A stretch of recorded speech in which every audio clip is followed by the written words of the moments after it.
আসসালামু আলাইকুম ভিউয়ার্স। যে আমাদের মনে প্রশ্ন থেকে যায় যে আমরা অনেক সময় ল্যাপটপ কিনবো নাকি আমরা ডেস্কটপ কিনবো। তো আমি আজকে আলোচনা করব যে ডেস্কটপ কম্পিউটার আপনার ব্যবসা প্রতিষ্ঠানে ডেস্ক বা টেবিলের উপর থাকবে।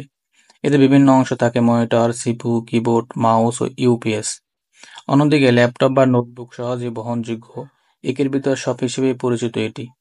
শিক্ষার্থীদের জন্য ল্যাপটপ সবচেয়ে ভালো, কারণ শিক্ষার্থীদের প্রতিদিন ক্লাসে অংশগ্রহণের জন্য বাসার বাইরে, স্কুল, কলেজ ও বিশ্ববিদ্যালয়ে যেতে হয়।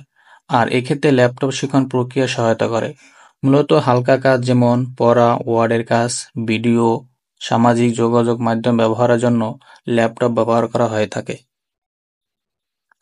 ডেস্কটপ জাতের জন্য ডেস্কটপে আপনি সহজেই বড় ফাইল সংরক্ষণ করতে পারবেন, সেই সঙ্গে আপনি আপনার পছন্দের গেমগুলো ভালো গ্রাফিক্সে খেলতে পারবেন।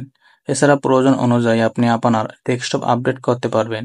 আপনি চাইলে ডেস্কটপে অতিরিক্ত র্যাম, ভালো গ্রাফিক্স কার্ড ব্যবহার করতে পারবেন, যেটা আপনার কম্পিউটারের কর্মক্ষমতা বাড়িয়ে দেবে।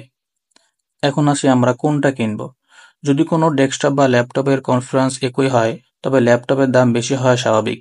তবে যত দামই হোক না কেন, ল্যাপটপের যেসব প্রতিবন্ধকতার কথা বলা হয়েছে সেগুলো সব ক্ষেত্রে উপস্থিত।